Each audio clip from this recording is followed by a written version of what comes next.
اور پھر اس کے بعد دیکھیے اللہ تبارک و تعالیٰ نے سورہ آل عمران کی آیت 99 میں ارشاد فرمایا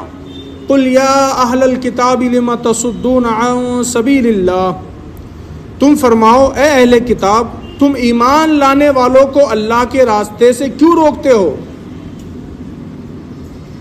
چونکہ وہ بھی اہل کتاب ہے، چاہے یہودی ہو یا عیسائی ہو، وہ بھی اہل کتاب ہے۔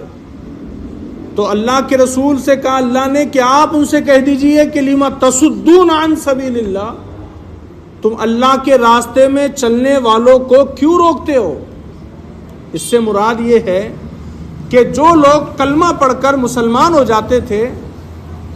تو پھر یہودی ان کا ذہن خراب کرتے تھے، ان کے پاس آ کر کہتے تھے کہ دراصل ہماری کتابوں میں جو آخری رسول کی نشانیاں بیان کی گئی ہے وہ مسلمانوں سے کہتے تھے یہودی کہ وہ جو نشانیاں ہماری کتابوں میں ہے وہ محمد رسول اللہ میں پائی نہیں جاتی۔ وہ لوگوں کو اسلام سے دور کرنے کے لیے کہتے تھے کہ جو آخری نبی آنے والا ہے اور جیسی اس کی شکل و صورت ہماری کتابوں میں لکھی ہوئی ہے ویسا تو ہم نے محمد رسول اللہ کو نہیں پایا،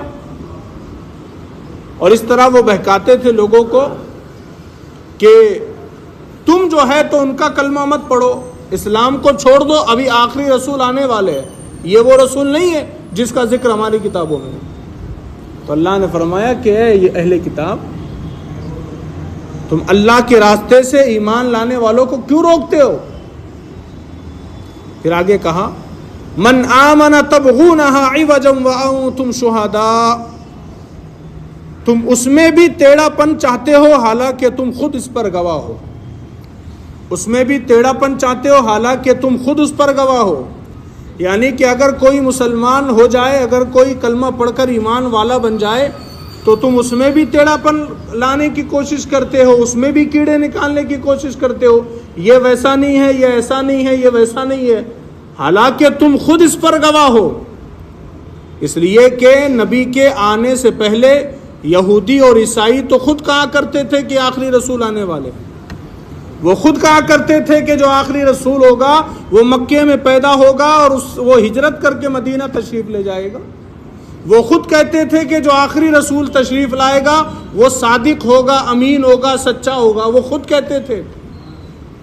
وہ یہودی اور عیسائی خود کہتے تھے کہ جو آخری رسول ہوگا وہ خاتم النبیین بن کر کے تشریف لائے گا، وہ یہودی اس آخری نبی کے وسیلے سے دعائیں کیا کرتے تھے۔ ان کی کتابوں میں خود لکھا تھا کہ جو آخری رسول آئے گا اس کا نام آسمان پر احمد ہوگا، زمین پر محمد ہوگا۔ تو یہ ساری باتیں تو وہ جانتے تھے۔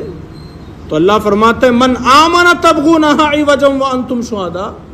تم اس میں بھی ٹیڑھا پن تلاش کر رہے ہو حالانکہ تم تو خود اس پر گواہ تھے، تم خود گواہی دیتے تھے۔ بلکہ میں آپ کو بتاؤں، شاید اس سے پہلے میں نہیں بتایا آپ کو کہ جب یہودیوں کو مدینے میں کسی تکلیف کا سامنا کرنا پڑتا یا کسی لشکر کی وجہ سے یہودیوں کو تکلیف ہوتی تھی یا ان پر کوئی حملہ کرتا تھا تو پتہ ہے آپ کو یہودی کیا کہتے تھے؟ کوئی بھی اگر ان پر حملہ کرتا تو یہودی کہتے تھے کہ تم تھوڑا وقت رک جاؤ، ہمارے آخری رسول آنے والے ہیں،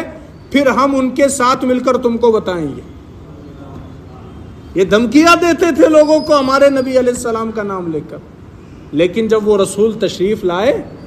جس کی بشارتیں ان کی کتابوں میں ہیں تو انہوں نے کہہ دیا ہم نہیں مانتے ہیں۔ اس لیے کہ وہ جانتے تھے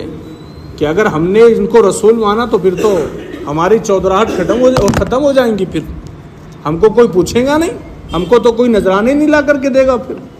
سب ان کا کلمہ پڑھنے لگ جائیں گے۔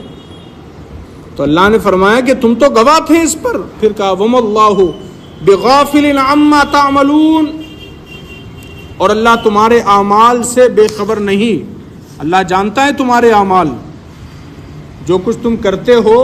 یا جس چیز کے لیے تم نے رسول کی مخالفت کی، اللہ وہ سب جانتا ہے۔